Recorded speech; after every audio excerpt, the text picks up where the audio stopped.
안녕하십니까. 정성산TV입니다. 이번 시간에는 전 민주당 인사 뼛속까지 친문재인이었던 유재일이 밝힌 이해찬의 좌파 세상 충격 정체에 대한 소식을 전해드리겠습니다. 정성산TV 좋아요, 구독, 알림은 큰 힘이 됩니다. 먼저 유재일 씨의 경력부터 소개해드리겠습니다. 그는 대한민국의 정치평론가이다. 한국외대 93학번으로 재학하던 시절 PD 교육을 받은 운동권이었으며 19대 대선 이후 정치조직 활동가로 더불어민주당에 입당했다. 당내 친노 성향 대중을 기반으로 지자체 행정이 원활히 집행될 수 있도록 대중적 정파 조직을 건설하는 데 힘을 쏟았다. 유재일은 친노 대중 조직이 변질되면서 관련 활동은 중단했으며 페미니즘 이슈에 대응하기 위해서 당당위와 접촉, 청년 정치 조직을 만들어 목소리를 내는 운동으로 노선을 바꾸었다. 계파로 보면 친노 성향이며 참여계 출신으로 자타가 공인하는 친유시민 성향이었고, 유시민이 정치에서 은퇴하자 제19대 대통령 선거에서는 문재인 후보를 적극적으로 지지했다. 두 사람을 노무현이 추구했던 대중정치에, 시민정치의 후계자로 보았기 때문이다. 20대, 30대부터 자타공인 뼛속까지 친노무현, 친유시민 성향이었고, 유시민에 대한 강한 정치적 호감 때문에 정의당 당원으로 있었다.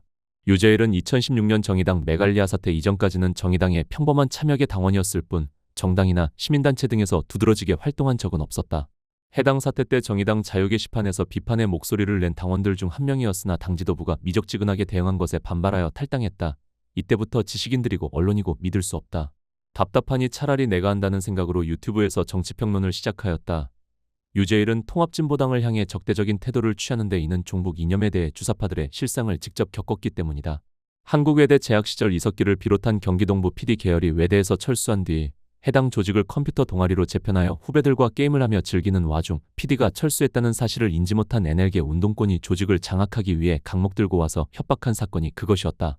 때마침 터진 민주민족혁명당 사건으로 관련자들이 전부 감옥에 갔는데 그쪽 조직과 대립했으나 불똥이 튀어서 군정보기관 조사까지 받은 전력이 있었다. 1990년대 후반 한총련 연세대 점거 사태와 두 차례 잠수함 침투 사건 등을 통해 주사파들의 실체가 적나라하게 까발려지면서 운동권이 성장 동력을 잃고 정치권으로 진출해 자리 잡는 과정을 지켜보았다.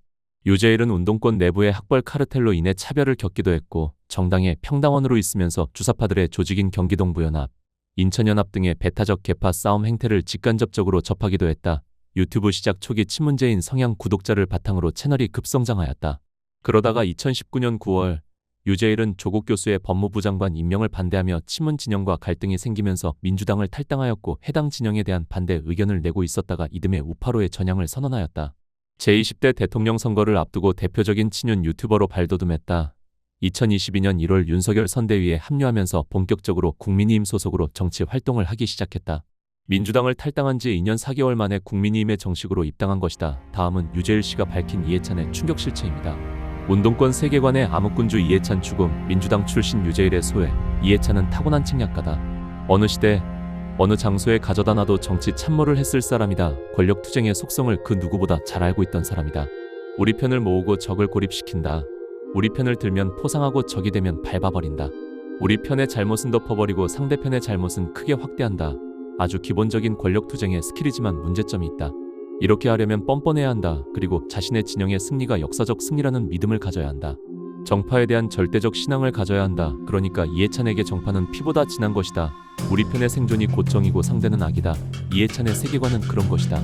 이런 이해찬의 세계관을 정당화시켜주는 것, 우리는 일본의 식민지였고 지금은 미국의 식민지였다는 세계관이다. 토착외구라는 말이 그냥 나오는 말이 아니다.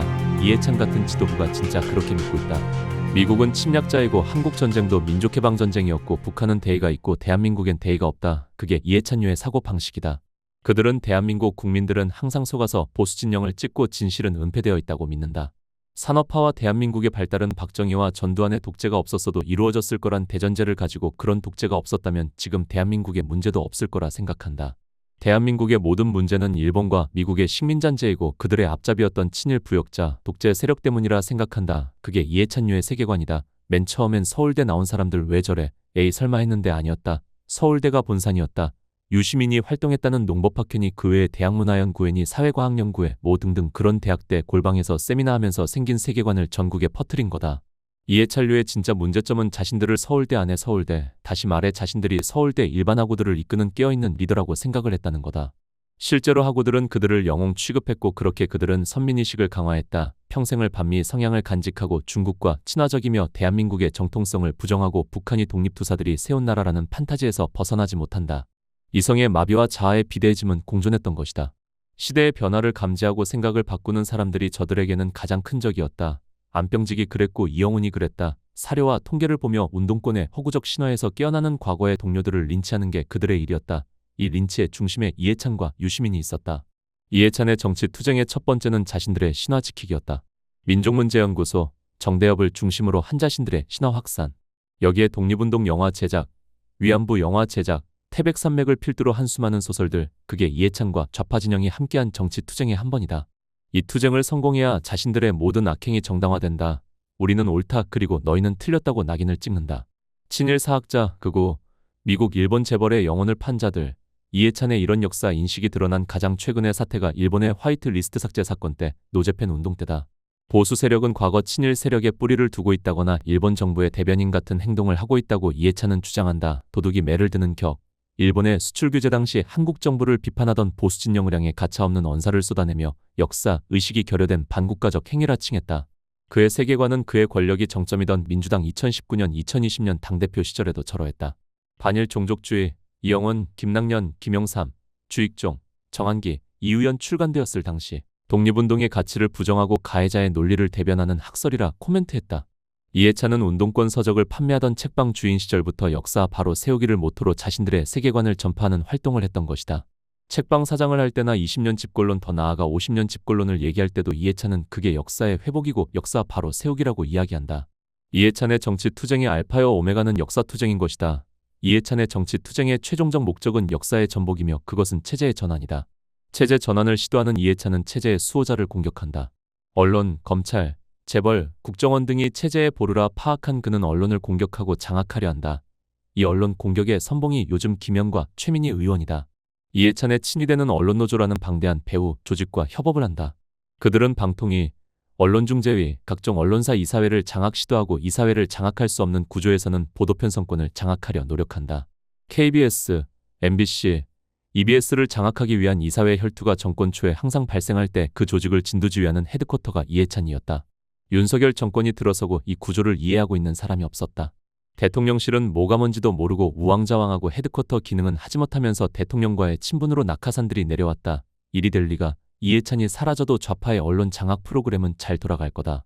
그럼 우파는 개판이다. 정말 개판도 이런 개판이 없을 정도로 개판이다. 상황실 자체가 없다.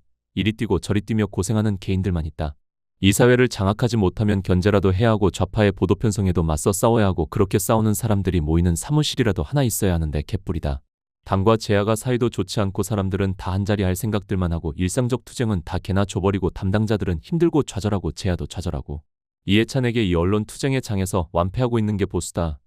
윤석열 정부의 대통령실과 보수 언론 노조들이 완전 따로 노는 걸 보고 아, 보수 정말 빌드업 자체가 안 되어 있구나, 진지가 없구나를 확인했고 진영의 정치 투쟁에 대한 몰이의 상태를 확인했다. 이해찬이 키워낸 저쪽 투사들과 싸운다고 이 꼬라지로 진영 정비부터 해야 한다.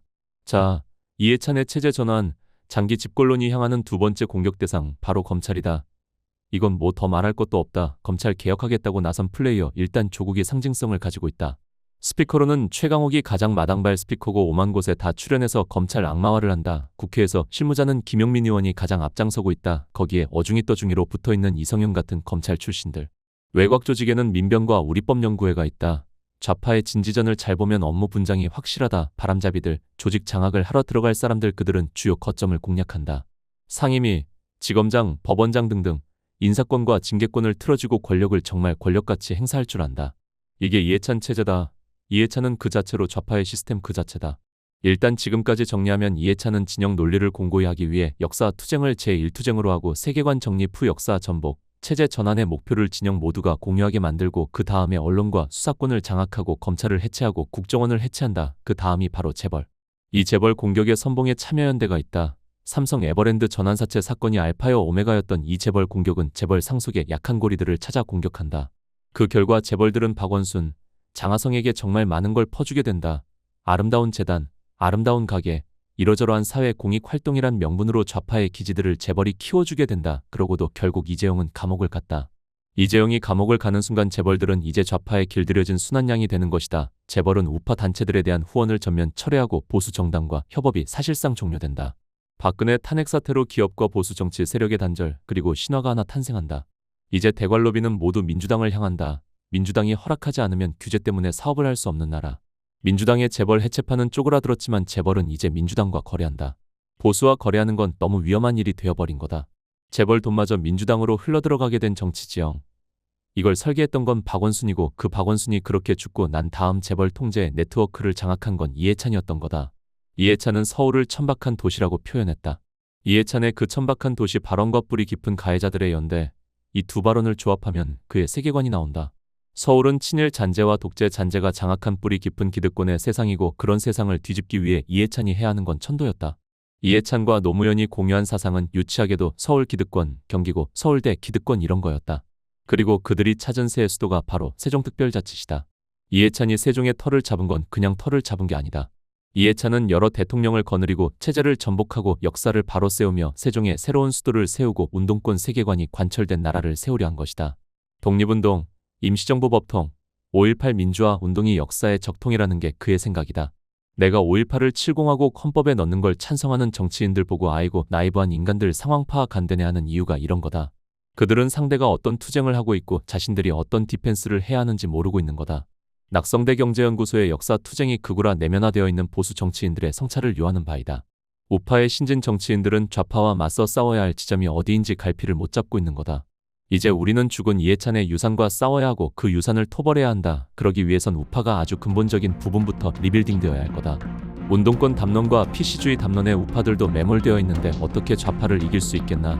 이해찬 사후 모든 게 혼돈으로 빠져들게 될 거다. 임대주택 확대, 개발이익 환수를 중심에 둔 좌파 부동산 세계관도 현실 앞에서 붕괴가 코앞이고 코스피 5000 시대의 상속세 폐지 논의도 발생할 수밖에 없을 거다. 국민건강보험 체계는 붕괴했고 이 모든 현상이 연쇄 반응이 되어 경제 사회가 풍요 속에 붕괴하는 대위기가 우리를 덮쳐오고 있다. 이해찬의 사고 방식은 구시대의 유물이고 현재 작동하지 않는 방식이다. 우리나라 국민들은 자본주의의 번영을 선택한 사람들이다.